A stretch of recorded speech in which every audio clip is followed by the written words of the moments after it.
कि भारत का संविधान खतरे में है। आज सुप्रीम कोर्ट के जज भी बोल रहे हैं, आज जज भी बोल रहे हैं कि भारत का लोकतंत्र खतरे में है।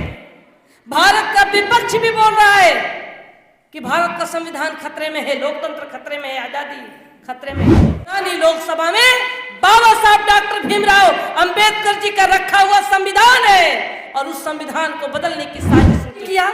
हमारी बातों को जब अनसुनी किया तो मैंने प्रधानमंत्री से कहा कि अगर आपको परेशानी लग रही है तो मैं आपकी पार्टी को रिजाइन करती हूं। मैंने बीजेपी पार्टी को छोड़ करके मैंने सांसद पद छोड़ा है, बीजेपी जैसे राष्ट्रीय पार्टी छोड़ा है, मैंने अपना घर छोड़ा है, मैंने अपना परिवार छोड़ा है और अपना सब कुछ न्यौछावर करके भारत के संविधान को बचाने के लिए मैं आप लोगों से अपील करने के लिए आई। इससे कम बाबा साहब अंबेडकर जी की विचारधारा, कांशीराम साहब जी की विचारधारा, महात्मा ज्योतिराव फूले जी की विचारधारा, बिरसा मुंडा जी की विचारधारा, महापुरुषों की विचारधारा को जान करके, संविधान को जान करके बहुत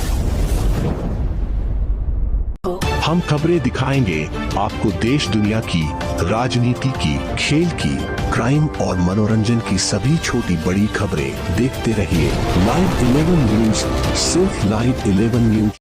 बाबा साहब डॉक्टर भीमराव अंबेडकर जी का परिनिर्वाण दिवस था।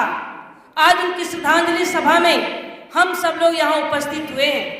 मैं बताना चाहती हूँ कि बाबा साहब डॉक्टर भीमराव अंबेडकर जी जो भारत के संविधान में भारत के बहुजन समाज के लिए जो हमको अधिकार दिए हैं, आज की बीजेपी की सरकार, आरएसएस की सरकार उस कानून को बहुत बारीकी से समाप्त करती जा रही है।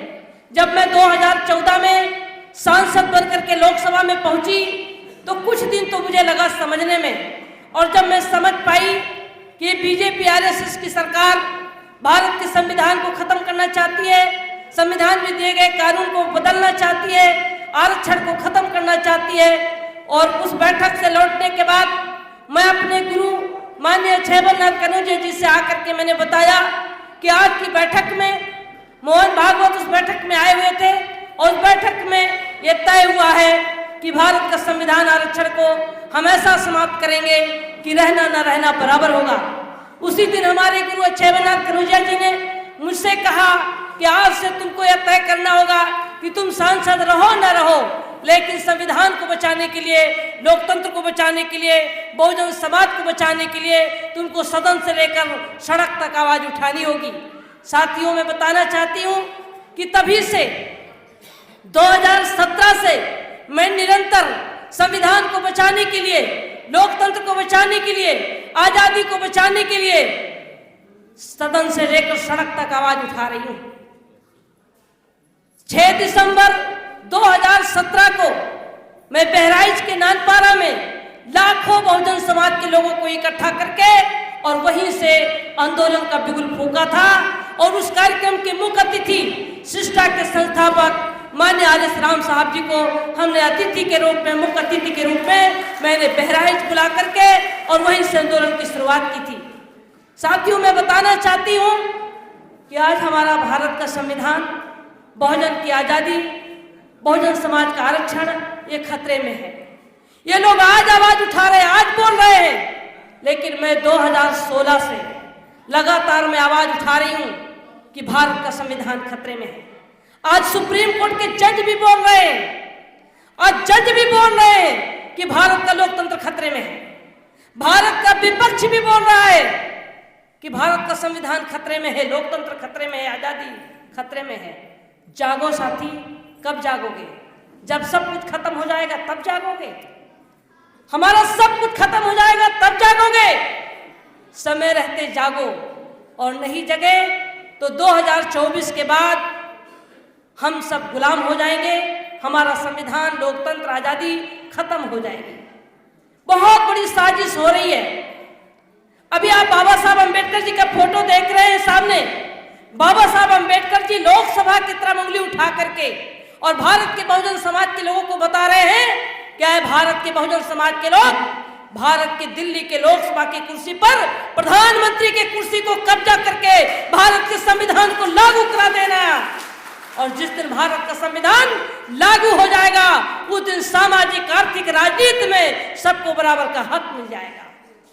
लेकिन अब बाबा साहब की उंगली जो लोकसभा की तरफ है, लोकसभा की तरफ नहीं, अब सीधे ऊपर दिखा रहे हैं।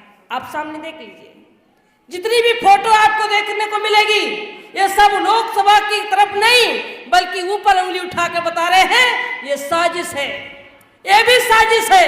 और लोकसभा जो दिल्ली का लोकसभा है उसकी जो गोलाई है, अब उस लोकसभा को खत्म करके वो सीधा सीधा लोकसभा बना दिया गया। लोकसभा नई क्यों बनाई गई? इसलिए बनाई गई कि पुरानी लोकसभा में बाबा साहब डॉक्टर भीमराव अंबेडकर जी का रखा हुआ संविधान है और उस संविधान को बदलने की साजिश इनकी हो चुकी है। उस संविधान को बदलने की साजिश हो चुकी है। इस साजिश के चलते नई लोकसभा 2023 तक ये लागू करने जा रहे हैं और 2024 के बाद ये हमारे संविधान को बदलने की इनकी पूरी तैयारी हो चुकी है। लोग समझे ना समझे, लोग जाने ना जाने, लोग लड़े ना लड़े, लेकिन मैं 3 बार जिला पंचायत सदस्य बनकर के जिले की सदन में भी रह करके सदन को चलाया है। मैं विधायक बनकर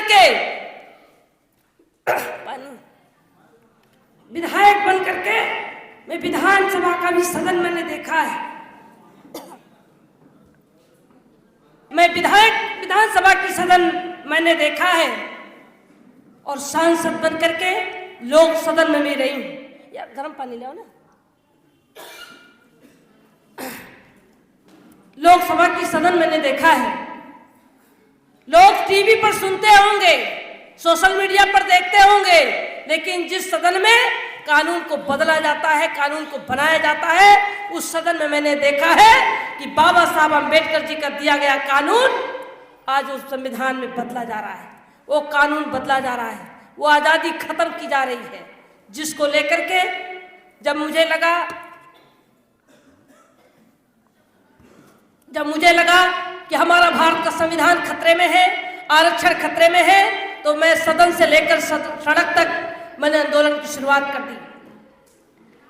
साथियों, जब मैं सांसद थी तो सांसद रहते जब मैंने लोकसभा में बहुजन समाज के संविधान को बचाने के लिए, बाबा साहब अंबेडकर जी के बनाए गए संविधान को बचाने के लिए मैंने आवाज को जब बुलंद किया तो बीजेपी के लोग, आरएसएस के लोगों ने मुझे तलब किया। प्रधानमंत्री जी ने अपने कमरे में मुझे तलब करके कहा कि सावित्रीबाई फुले तुम भाजपा की सांसद हो, भाजपा ने नोट लगा करके और पार्टी से तुमको सांसद बनाया है। विधान लोकसभा में वही आपको बोलना है जो पार्टी चाहेगी, पार्टी चलानी है, सरकार चलानी है, सरकार के अगेंस्ट आप नहीं बोल सकती हो। तो मैंने प्रधानमंत्री नरेंद्र मोदी जी को जवाब दिया था, क्या है प्रधानमंत्री जी, अगर आपको पार्टी चलाने के लिए अगर आपको परेशान है, सरकार को बचाने के लिए आप परेशान है, तो मैं संविधान को बचाने के लिए मुझे सांसद पद रहे या न रहे, संविधान को बचाने के लिए मैं समझौता नहीं कर सकती हूं। आप मुझे सामान्य सीट पर जिता के नहीं लेकर के आए, आप मुझे आरक्षण सीट पर, सुरक्षित सीट पर मुझे जिता करके लेकर के आए हैं। आपकी जरूरत थी कि सांसद बना करके हम सरकार बनाएंगे, तो मुझे भी जरूरत थी कि सांसद बन करके लोकसभा में पहुंच करके हम संविधान में दिए गए कानून को लागू करा करके बहुजन समाज को बराबरी पर लाने का काम करेंगे। हमारी बातों को जब नरेंद्र मोदी जी ने अनसुनी किया, हमारी बातों को जब अनसुनी किया, तो मैंने प्रधानमंत्री से कहा कि अगर आपको परेशानी लग रही है तो मैं आपकी पार्टी को रिजाइन करती हूं। मैंने बीजेपी पार्टी को छोड़ करके सांसद पद, मैंने त्याग पत्र सांसद पद मैं छोड़ करके और पूरे भारत के बहुजन समाज के बीच में मैं जगाने के लिए निकली। साथियों, में जब सांसद थी तो लाखों रुपए मुझे तनख्वाह मिलते थे। जब मैं सांसद थी तो 25 करोड़ रुपए की निधि मिलती थी। जब मैं सांसद थी तो मुझे बड़े बड़े बंगले मिलते थे। जब मैं सांसद थी तो मुझे जहाज से चलने का अवसर मिलता था।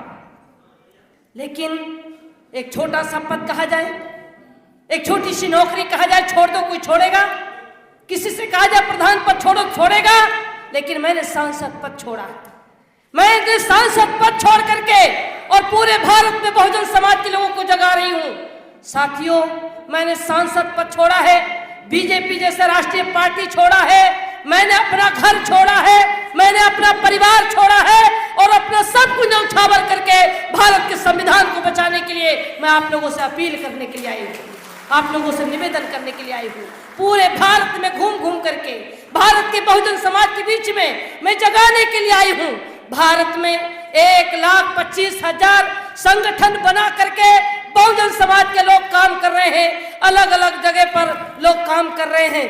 लोग इसको कहते हैं कि अलग अलग संगठन बना करके लोग काम कर रहे हैं, लेकिन भारत इतना बड़ा भारत है, इतने बड़े भारत में हर गली मोहल्लों में एक अकेला व्यक्ति नहीं पहुंच सकता। कम से कम बाबा साहब अंबेडकर जी की विचारधारा, कांशीराम साहब जी की विचारधारा, महात्मा ज्योतिराव फूले जी की विचारधारा, बिरसा मुंडा जी की विचारधारा, महापुरुषों की विचारधारा को जान करके, संविधान को जान करके बहुजन समाज के लोगों के बीच में जो बहुजन समाज के लोग छगाने का काम कर रहे हैं, संविधान को बताने का काम कर रहे हैं, अधिकारों को बताने का काम कर रहे हैं, मैं उनको साधुवाद देना चाहती हूँ। मैं उनसे ये अपील करना चाहती हूँ कि बहुत अच्छा काम आप कर रहे हैं, लेकिन साथ साथ में अगर अब समय आ गया है 2024 में, अगर बहुजन समाज का संगठन और बहुजन समाज के लोग एक मंच पर नहीं आएंगे तो 2024 के बाद वो मंच लगा करके वो बोलने लायक भी नहीं रह जाएंगे। इसलिए सबको एक मंच पर आना होगा। जितने हमारे बहुजन समाज के साथी हैं जो बहुजन विचारधारा को चलाने का काम कर रहे हैं, बहुजन महापुरुषों की विचारधारा को चलाने का काम कर रहे हैं, सबकी विचारधारा हमारी एक है। जब सबकी विचारधारा एक है तो हम सब लोग मिल करके बहुजन समाज के लिए और बाबा साहब डॉक्टर भीमराव अंबेडकर जी के बनाए गए संविधान के लिए हम सब लोगों को कूच करना होगा। सबको संगठन बना करके आंदोलन के रूप में परिवर्तन करना होगा। हम लोग बहुजन महासंघ बनाने जा रहे हैं। बहुजन महासंघ बना करके पूरे भारत के बहुजन समाज के संगठन एक मंच पर आकर के 2024 में बीजेपी को हम भी सत्ता से बाहर करेंगे और देश में बहुजन समाज की सरकार बनाने के लिए हम लोग तैयारी कर रहे हैं। साथियों, हम लोगों ने तैयारी कर रहे हैं 2024 में। अभी 2024 में उत्तर प्रदेश में चुनाव हुआ, 2022 में अभी उत्तर प्रदेश में चुनाव हुआ, और जब 2022 में चुनाव हुआ उस समय हम लोगों ने तय किया कि आखिर बीजेपी को कैसे रोका जाए। तो 26 नवंबर 2021 को उत्तर प्रदेश की राजधानी लखनऊ में कांशीराम स्मृति उपवन की फील्ड में लाखों बहुजन समाज के लोगों को इकट्ठा करके 105 सामाजिक संगठन के लोगों के एक मंच पर ला करके, और जिसके नाम पर बाबा साहब अंबेडकर जी के नाम पर लोग राजनीति करते हैं, बाबा साहब अंबेडकर जी के पौत्र प्रकाश अंबेडकर जी को मैंने बुलाया, कांशीराम साहब जी की बहन को मैंने बुलाया, 105 संगठन के लोगों को मैंने बुलाया, और उस कार्यक्रम के मुख्य अतिथि मैंने अखिलेश यादव को चुना। इसलिए चुना कि माननीय कांशीराम साहब जी एक समय उन्होंने माननीय मुलायम सिंह यादव जी से हाथ मिला करके और उस समय सत्ता परिवर्तन करने का काम किया था। मुझे लगा कि अकेले मेरे बस में नहीं है, तो बहुजन समाज के लोगों को एक मंच पर ला करके और बीजेपी को सत्ता से बाहर करने के लिए मैंने उत्तर प्रदेश में गठबंधन किया। लेकिन प्रयास तो मैंने किया, सरकार तो नहीं बना पाए, लेकिन बीजेपी के नाव को छला चबवाने का काम हम लोगों ने उत्तर प्रदेश में किया। बहुत प्रयास किया गया, बहुत दल के लोग, बहुत राजनीतिक दल के लोग नहीं एक मंच पर आए, जनता ने उनको छोड़ दिया। जनता ने तय किया कि जो राजनीति में, जो संविधान को बचाने के लिए, लोकतंत्र को बचाने के लिए, बीजेपी को रोकने के लिए जो नेता मंच पर नहीं आ रहा है, जनता ने उनको नकार दिया, जमानत जब्त हो गई और 2 पर 2 चुनाव हुआ। 2 पर 2 चुनाव हुआ, रिजल्ट हमारे पक्ष में तो नहीं आया, लेकिन बीजेपी को रोकने की मैंने पूरी तैयारी की थी। कुछ चूक हुई है, उस चूक से हमको सीख लेना चाहिए और 2024 में वो चूक नहीं आएगी।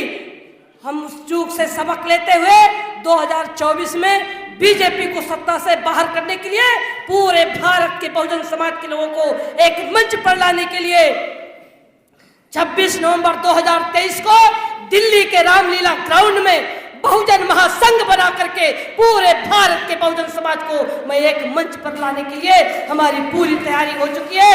पूरे भारत के प्रत्येक प्रदेशों में जाकर के मैं समाज को जगाने का काम कर रही हूँ, समाज के लोगों को इकट्ठा करने का काम कर रही हूँ। आज मैं अभी 26 नवंबर 2022 को भारत की राजधानी दिल्ली में जंतर मंतर पर मैंने संविधान दिवस मना करके बीजेपी के लोगों को आगाह करने का काम किया है। क्या भारत के प्रधानमंत्री भारत के संविधान को लागू करो वरना कुर्सी खाली करो। मैंने जंतर मंतर पर 26 नवंबर को मैंने वहां से शुरुआत कर दी है और 6-7 दिसंबर को दिल्ली के रामलीला ग्राउंड में पूरे भारत में बहुजन समाज के लोगों को इकट्ठा करने की मैंने कोशिश की थी। बहुत बड़ा कार्यक्रम हुआ, समाज के लोगों को इकट्ठा करने के लिए हम लोगों ने पूरी तैयारी कर ली है। आज मैं आपके बीच में हूं। 24 और 25 को महाराष्ट्र के नागपुर में बहुत बड़ा कार्यक्रम वो अभी हम लोग करने जा रहे हैं, जहां तमाम प्रदेश के लोग एक मंच पर होंगे, जहां पर बहुजन समाज को इकट्ठा करने की हम लोगों की तैयारी है। हमारे पास समय बहुत कम है। 2024 मात्र से 1 साल मुझे बचा है। 1 साल में अगर बहुजन समाज के लोग तैयारी नहीं करते हैं तो तमाम सामाजिक संगठन बना करके बहुजन समाज की विचारधारा को लाने के लिए बात जो कर रहे हैं, आखिर 2024 में हमारा ये बहुजन समाज किसको सपोर्ट करेगा, किसको वोट करेगा?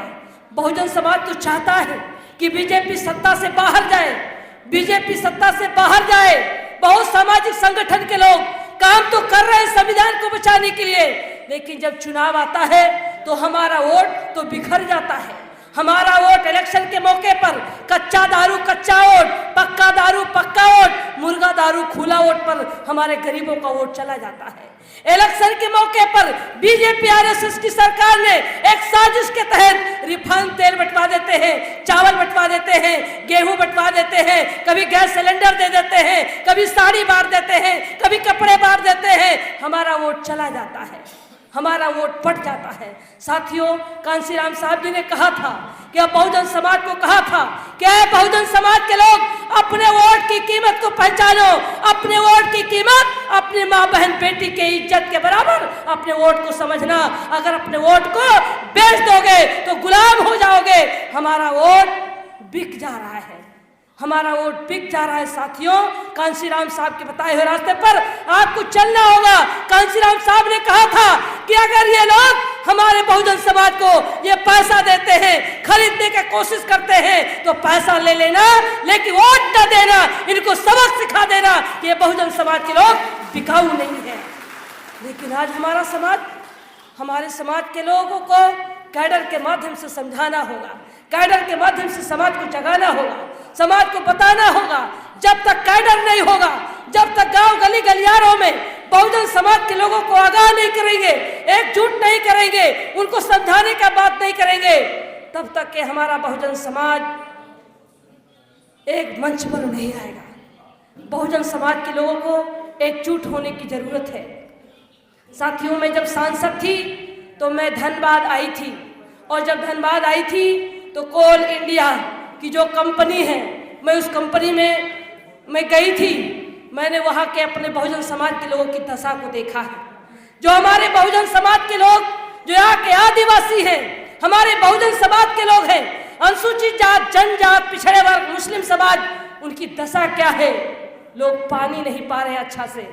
पानी के लिए उनको 3-3 किलोमीटर दूर जाना पड़ता है। पेट भर उनको अच्छा पानी नहीं मिलता है, अच्छा तन पे कपड़े नहीं है, अच्छा मकान नहीं है, अच्छे उनकी लाइट की व्यवस्था नहीं है, उनके बच्चों को पढ़ने के लिए स्कूल की व्यवस्था नहीं है। हमारे बहुजन समाज के लोग तड़प रहे हैं। मैं झारखंड में आकर के देखा, मैं बंगाल में जाकर के देखा, मैंने शिलांग में जाकर के देखा, मेघालय में गई, मेघालय में जाकर के देखा, आसाम में जाकर के देखा। मैं जब सांसद थी तो मैं कई कमेटियों में मैं सदस्य रही हूँ। कमेटी के माध्यम से जब मैं औचक निरीक्षण किया, औचक निरीक्षण में देखा कि हमारे बहुजन समाज के लोगों की दशा क्या है। भरपेट खाना नहीं है, नौकरी नहीं है, घर नहीं है, खेती नहीं है, रोजगार नहीं है। अपने परिवार का पेट पालने के लिए उनको कितना दिक्कतों का सामना करना पड़ता है। मजदूरी नहीं मिलती, 2 टाइम का खाना अच्छा से नहीं मिलता, उनका परिवार कैसे चलता होगा, कैसे उनका गुजारा चलता होगा। नौकरी खत्म हो गई। साथियों, शिक्षा पर कुठाराघात हो रहा है। जो बाबा साहब डॉक्टर भीमराव अंबेडकर जी ने शिक्षा पर जोर दिया था, वो शिक्षा इतनी महंगी कर दी जा रही है कि जो लोग यहाँ नौकरी में बैठे हुए लोग हैं, जो नौकरी कर रहे हैं, जो बच्चे व्यवस्था है अपने कमाई का आधा पैसा अपने बच्चों की पढ़ाई में लगा रहे हैं। उनका सपना है कि मेरा बेटा बेटी पढ़ जाएगी तो हमसे बड़े पदों पर पहुंच जाएगी। लेकिन मैं आप लोगों से पूछना चाहती हूं कि आज की बीजेपी की सरकार, आरएसएस की सरकार नौकरी खत्म कर दिया, नौकरी खत्म कर दी। क्या आपके बच्चे नौकरी पाएंगे? आरक्षण की व्यवस्था खत्म कर दिया, क्या आपके बच्चे आरक्षण के तहत नौकरी पाएंगे? और जब आपको नौकरी नहीं मिलेगी तो आपके परिवार क्या खाएंगे? हमारे बुजुर्गों ने पेड़ लगाए थे, हमारे बुजुर्गों ने जो पेड़ लगाए थे उसमें फल आ रहा है, हम सब खा रहे हैं। अब वो पेड़ काटा जा रहा है। अगर पेड़ को नहीं बचा पाओगे तो फल कहां से खाओगे, कहां से फल खाओगे?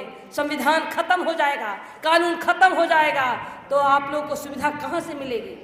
आज हमारी माँ बहनें बड़ी संख्या में आई है। मैं आपको साधुवाद देना चाहती हूँ। हमारी माँ बहनों के साथ कितना दुर्व्यवहार हो रहा है।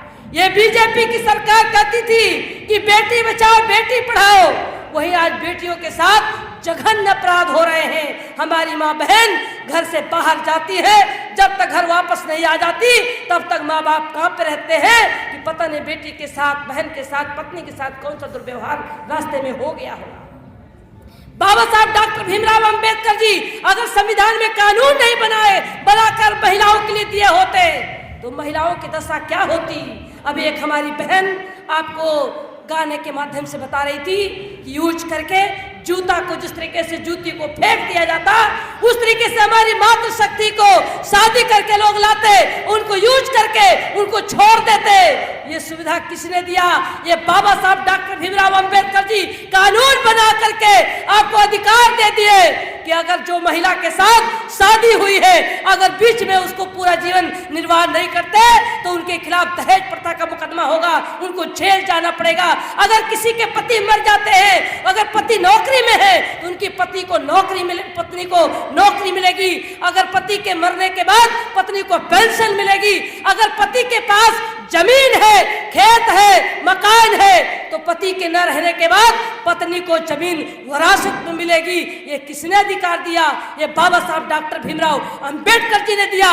जिन महिलाओं को घर में गुलाम बना करके रखा जाता था, घर से बाहर नहीं निकलने दिया जाता था, वो महिलाएं आज रिवाल्वर लेकर के थाने में, तहसील में, ब्लॉक में नौकरी कर रही हैं, जहाज उड़ा रही हैं। जिन महिलाओं को घर से निकलने नहीं दिया जाता था, वो महिला आज आपके बीच में सांसद बन करके देश में दहाड़ने का काम किया है, आपके बीच में दहाड़ने का काम। अगर ये अधिकार किसी ने दिया है तो बाबा साहब डॉक्टर भीमराव अंबेडकर जी ने दिया है। अगर किसी महिला के साथ अत्याचार होता है तो परिवार के लोग थाने में जाते हैं, मुकदमा लिखवाते हैं। अगर ये अधिकार किसी ने दिया है तो बाबा साहब डॉक्टर भीमराव अंबेडकर जी ने दिया है। महिला आज महिला प्रधान हो रही है, राष्ट्रपति हो रही है, मुख्यमंत्री हो रही है, पार्षद हो रही है, बड़े बड़े पदों पर नौकरी कर रही है। ये किसके बदौलत? ये बाबा साहब डॉक्टर भीमराव अंबेडकर जी के बदौलत हो रही है। ये किसी भी महिला के घर में पूछा जाए कि आपके घर में बाबा साहब का फोटो है क्या, माता सावित्री जी का फोटो है, तो लोग कहेंगे नहीं है। इसलिए साथियों, जो अपने किसी को मिटाना है तो उसके इतिहास को मिटा दो, आदमी अपने आप मिट जाएगा। तो हमारे इतिहास, हमारे बुजुर्गों को, हमारे इतिहास को मिटाने की साजिश हो रही है, संविधान को मिटाने की साजिश हो रही है, कानून को खत्म करने की साजिश हो रही है। अगर ये सब अधिकार खत्म हो जाएंगे, कानून खत्म हो जाएंगे तो क्या हम सुरक्षित रहेंगे? क्या हमारी आज़ादी मिलेगी? जितना अच्छे कपड़े में, सूट बूट में हम लोग पहन करके घूम रहे हैं, ये संविधान अगर कानून खत्म हो जाएगा तो क्या इतने सूट बूट में रहेंगे? क्या हमको पक्का मकान बनाने का अधिकार मिलेगा? क्या हमको अच्छी नौकरी करने का अधिकार मिलेगा? क्या हमको सीना तान कर जीने का अधिकार मिलेगा। यह अधिकार बाबा साहब डॉक्टर भीमराव अंबेडकर जी के संविधान में है।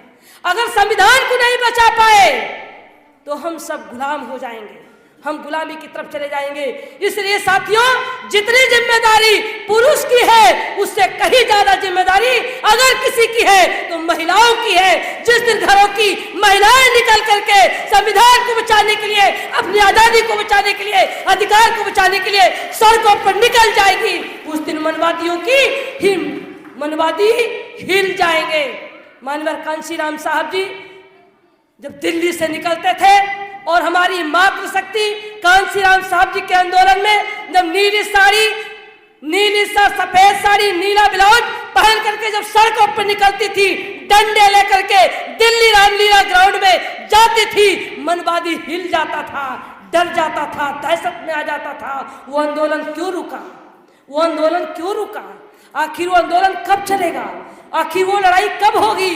मानवर कांशीराम साहब जी आए तो पूरे देश में क्रांति आई। मानवर कांशीराम साहब जी ने कहा कि वोट हमारा, राज तुम्हारा, नहीं चलेगा, नहीं चलेगा। जितनी जिसकी संख्या भारी उतनी उसकी भागीदारी। उन्होंने कहा जाओ ऐ बहुजन समाज के लोग, जाओ अपनी दीवारों पर लिख दो कि हम इस देश के हुक्मरान थे, हम इस देश के हुक्मरान फिर बनेंगे। ये नारा जो था ये क्यों रुका? हमारा कर्मा ये क्यों रुका? साथियों, मानवर कांशीराम साहब जी आज हमारे आपके बीच में नहीं है।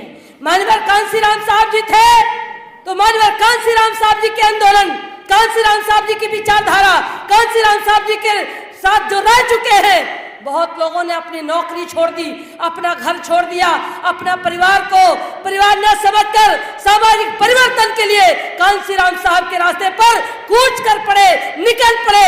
तब उत्तर प्रदेश में सत्ता परिवर्तन कर लिया गया। और अगर आज कांशीराम साहब जी जिंदा होते तो भारत के प्रधानमंत्री मानवर कांशीराम साहब जी होते और भारत का संविधान हमारा लागू हो गया होता, हमारा बहुजन समाज बराबरी में आ गया होता।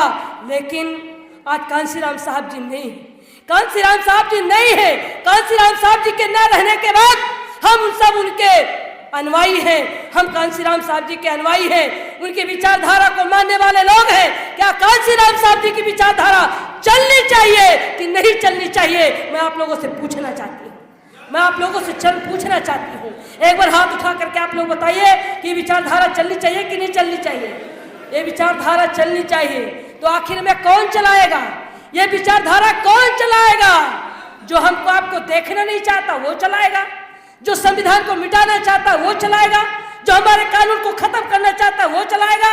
नहीं साथियों, कांशीराम साहब जी के विचारधारा को चलाने वाले कांशीराम साहब के अनुयायियों की जिम्मेदारी बनती है कि उनके विचारधारा को आखिरी मंजिल पे पहुंचाएं। कांशीराम साहब जी की विचारधारा को आखिरी मंजिल पे पहुंचाने के लिए आपके पास अगर समय बचा है तो केवल 2024 बचा है, केवल 2024 बचा है। 2024 के बाद आप मंच लगाओगे तो आपको जेल के सलाखों के पीछे जाना होगा। इनकी तैयारी हो चुकी है।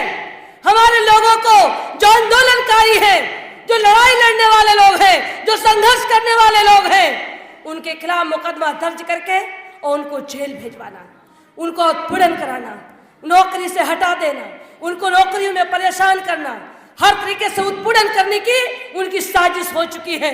अगर 2024 तक हमारा बहुजन समाज नहीं जगा तो 2024 के बाद 2023 में ये नया लोकसभा में प्रवेश करने जा रहे हैं और 2024 में हमारा संविधान खत्म करेंगे, अपना कानून मनुस्मृति, गुलामी वाली स्मृति वो लागू करेंगे। और जब गुलामी की मनुस्मृति इनकी लागू हो जाएगी तो हम आंदोलन नहीं कर सकते, हम मंच नहीं लगा सकते, हम लड़ाई नहीं लड़ सकते, हम अपने अधिकार की बात नहीं कर सकते, हम रोजगार की बात नहीं कर सकते, हम अपनी सुरक्षा की बात नहीं कर सकते। तब वही दिन आएगा कि जो हमारी बहन अभी गीत गा करके आप लोग को सुना रही थी, फिर वही दिन आएगा।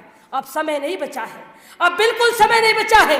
मैं अपने जो भी रिटायर हमारे अधिकारी कर्मचारी हैं, मैं उन भाइयों से कहना चाहती हूँ, उन बुजुर्गों से कहना चाहती हूँ कि आपके पास आप तो चल नहीं सकते, आपके पास गाड़ी की व्यवस्था है, आप अगर आपके पास गाड़ी है, आपको पेंशन मिलती है, उस पेंशन से अपनी गाड़ी में डीजल भरवाइए और गांव के तरफ बहुजन समाज के लोगों को जगाने के लिए आप निकल पड़िए। आप घंटों बोल सकते हैं, आप गली मोहल्लों में जा सकते हैं, समाज को तैयार कर सकते हैं, उनका कैडर करिए, उनको जगाइए, उनको तैयार करिए। और जो हमारे अधिकारी कर्मचारी बंधु हैं, मैं उनसे भी अपील करूंगी कि 2024 तक अगर आपने सत्ता परिवर्तन नहीं कराने में आपने सहयोग किया तो 2024 के बाद नौकरी से हटा दिए जाओगे, नौकरी से निकाल दिए जाओगे। फिर आपका क्या होगा, आपकी पीढ़ी परिवार का क्या होगा? साथियों, मेरे लिए नहीं, मेरे लिए ना सही, बाबा साहब अंबेडकर के लिए ना सही, कांसीराम साहब जी के लिए ना सही, बाबा साहब के बनाए गए संविधान और अपनी आजादी के लिए आप लोग जागो, जागो। बहुत कुछ हो चुका है, बहुत कुछ नुकसान हो चुका है, कुछ बचा नहीं है।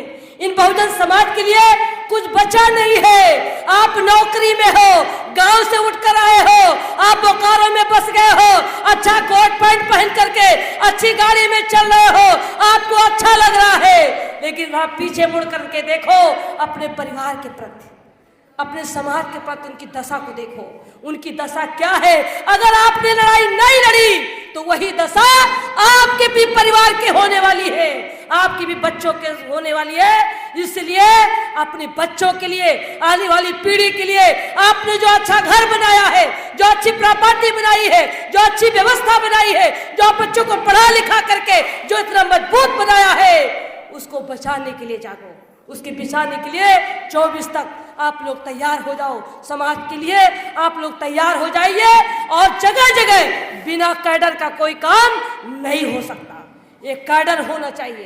कांसीराम साहब जी जब कैडर करते थे दिल्ली में, जब रामलीला मैदान में जब वो रैली करते थे तो पंजाब में, बिहार में, गुजरात में, झारखंड में, महाराष्ट्र में, तमाम पूरे भारत के प्रदेशों में जगह जगह वो कैडर करते थे और कैडर करके लोगों की व्यवस्था भी मांगते थे और लोगों से अपील करते थे कि दिल्ली में मनवादियों को हिलाने के लिए, सत्ता परिवर्तन करने के लिए आपको ट्रेन भर करके दिल्ली पहुंचना है। जब दिल्ली से, पंजाब से, बिहार से, गुजरात से, राजस्थान से जब रैलियां भर करके, ट्रेनें भर भर करके लोग जाते थे, सतुआ पिसान बांध करके जाते थे, नमक रोटी बांध कर जाते थे, सुहाग कंडा लेकर के, भौरी लगा करके 2-2, 3-3 दिन रुक करके रैली करते थे। जब रैली होती थी, शक्ति प्रदर्शन होता था, जब शक्ति प्रदर्शन होता था,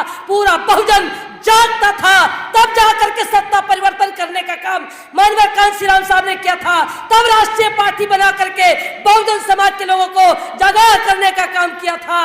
आज कांसीराम साहब जी नहीं है, आज कांसीराम साहब जी नहीं हमारे आपके बीच में, तो क्या कांसीराम साहब जी के राह पर हमको आपको चलना चाहिए कि नहीं चलना चाहिए?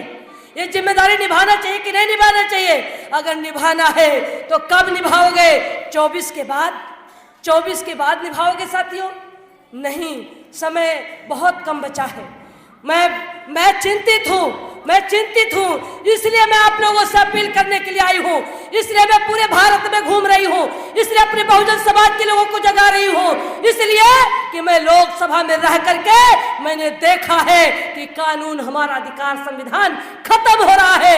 इसलिए मुझे चिंता है कि अगर सांसद भी बनी हूँ तो बाबा साहब डॉक्टर भीमराव अंबेडकर जी के संविधान के बदौलत बनी हूँ। इसलिए अब हमारा संविधान खत्म न होने पाए, इसके लिए मैं पद पर रहूं न रहूं, लेकिन हमारा भारत का संविधान बचना चाहिए, संविधान में दिया गया कानून बचना चाहिए। बचाने के लिए आप बहुजनों से मैं अपील करने के लिए आई हूँ। मैं आप लोगों से मैं आंचल फैला करके सभी अपने पिता बुजुर्गों, माताओं, बहनों, भाइयों से, पूरे भारत के बहुजनों से मैं आप इस आंदोलन को चलाने के लिए मात्र 1 रुपया में चंदा मांग रही हूँ। मात्र 1 रुपया, मैं 1 रुपया, मात्र 1 रुपया मैं पूरे भारत के बहुजन समाज से मैं अपील करते हुए मैं आप लोगों से, मैं आंदोलन के लिए मैं आप लोगों से सहयोग मांग रही हूँ। आप लोग सहयोग दीजिए, आंदोलन को चलाने के लिए आप हमारा साथ दीजिए, हमारा सहयोग करिए। और इस आंदोलन 2024 में मैं सत्ता परिवर्तन करके मैं दिखाऊंगी। मैंने शपथ ले ली है, मैंने शपथ ले लिया हूँ साथियों। मुझे कोई लालच नहीं है। मैंने तो कसम खाया है कि ना मेरे पास कुछ था, ना मेरे पास कुछ है, ना मेरे पास कुछ रहेगा। मेरे पास उतना भी पैसा नहीं होगा कि मेरे मरने के बाद उस पैसे से कफन खरीद करके मुझे दफन किया जाए। मेरे पास उतनी जमीन नहीं होगी कि मेरे न रहने के बाद उस जमीन पर मुझे दफन किया जाए। मुझे कोई लालच नहीं है, मुझे कोई लालच नहीं है। हमने अपना परिवार को भी त्याग किया है, अपना माँ बाप को भी त्याग किया है। मैंने सांसद पद छोड़ा है, बीजेपी को लात मारा है। पूरे भारत में घूमकर मैं बहुजन समाज को, आपको आजादी के लिए, संविधान को बचाने के लिए मैं आप लोगों से अपील करने के लिए आई हूँ। जागो साथी, जागो। मेरे लिए ना सही, अपने अधिकार को बचाने के लिए मैं आप लोगों से अपील करने के लिए आई हूँ। आप अपने महापुरुषों से सीख लीजिए, बिरसा मुंडा जी से सीख लीजिए, कांशीराम साहब से सीख लीजिए, बाबा साहब अम्बेडकर जी से सीख लीजिए, माता सावित्रीबाई फुले जी से। आप लोग 24 तक संविधान को बचाने के लिए अपना घर से आप अनुमति लेकर के क्षेत्र में निकलिए, समाज को तैयार करिए। समाज तैयार हो रहा है, यहाँ आप लोग संभालिए और बहुजन समाज को इकट्ठा करने के लिए हम लोग तैयार होकर के पूरे भारत में घूम करके एक मंच पर 2024 में बहुजन समाज को लाने का काम हम लोग करेंगे। बहुजन समाज को एक करेंगे। बहुजन समाज अगर विकल्प बनेगा तो बहुजन समाज बनेगा, अगर विकल्प नहीं बन पाया तो हम बीजेपी को रोकने के लिए हम विकल्प के साथ खड़े होंगे। लेकिन बीजेपी को 2024 में हम रोकेंगे। इसकी तैयारी पूरे भारत के बहुजन समाज के लोगों में हम लोग काम कर रहे हैं, इसकी तैयारी कर रहे हैं। बहुत अच्छा समर्थन लोगों का मिल भी रहा है, बहुत तेजी के साथ लोगों का काम हो रहा है। कुछ लोग 24 तक इंतजार कर रहे हैं कि समय आने पर फैसला लेंगे, क्योंकि ये सरकार कभी सीबीआई के माध्यम से, कभी कोर्ट के माध्यम से, कभी किसी न किसी साजिश करके हमारे बहुजन समाज के लोगों को तबाह करने की कोशिश कर रही है। जिसको लोग डरे हैं, लेकिन डरो नहीं। बाबा साहब अम्बेडकर जी, कांशीराम साहब जी कभी डरे नहीं, अपनी विचारधारा से कभी समझौता नहीं किया, कभी बहुजन समाज से कभी समझौता नहीं किया। हमें भी समझौता करने की इन दुश्मनों से नहीं है। हमें संविधान को बचाने के लिए हम सबको संघर्ष करना होगा। इन्हीं शब्दों के साथ मैं एक शेर के माध्यम से मैं अपनी वाणी को विराम देना चाहती हूँ कि वक्त कहता है कि थोड़ा बदल जाइए, वक्त कहता है कि थोड़ा बदल जाइए। अभी कुछ नहीं हुआ तो संभल जाइए।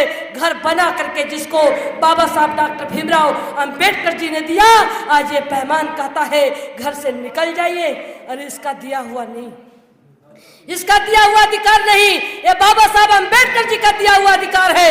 इसलिए मैं कहना चाहती हूँ कि इतिहास उठा करके देखो, इतिहास उठा करके देखो।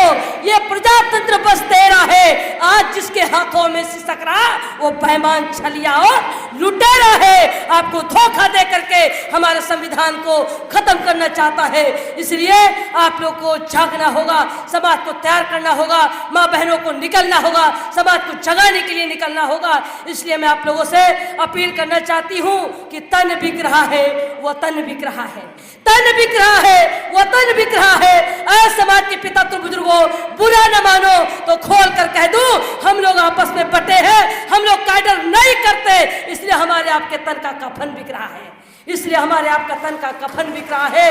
साथियों, जज वैसव के शहादत को क्या पूछिए, जज वैसव के शहादत को क्या पूछिए। अब तो हमने भी हाथों में सर ले लिया, कत्ल होने से आखिर कहां तक डरूं, कातिलों के मोहल्ले में घर ले लिया। अब तो बहुजन समाज को जगाने के लिए मैं अपना सब कुछ न्यौछावर करके मैं आप लोग के बीच में आपको जगाने के लिए आई हूँ, आपसे अपील करने के लिए आई हूँ। जागो साथी, जागो साथी, जागो साथी। इन्हीं शब्दों के साथ मैं अपनी बारी को विराम देना चाहती हूँ। एक बार दोनों हाथ उठाकर आप सब जोर से नारा बोलेंगे, बोले बाबा साहब भीमराव अम्बेडकर जी अमर रहे, बाबा साहब भीमराव अम्बेडकर जी अमर रहे, माननीय कांशीराम साहब जी अमर रहे, माननीय कांशीराम साहब जी अमर रहे। मैं बहुत साधुवाद देना चाहती हूँ भैया चंदन गौतम जी का, समता सैनिक दल के साथियों का, और इस कार्यक्रम के आयोजन में जिन साथियों ने अपना तन मन धन और बड़ी वफादारी ईमानदारी के साथ जिन भाइयों ने साथियों ने साथ दिया है, इसके लिए तहे दिल से आप सबको साधुवाद देते हुए मैं अपनी बारी को विराम देना चाहती हूँ। जय भीम, जय भारत, नमो बुद्धाय, जय संविधान। इस तरह की न्यूज़ को देखने के लिए हमारे चैनल को लाइक करें, सब्सक्राइब करें और शेयर भी करें।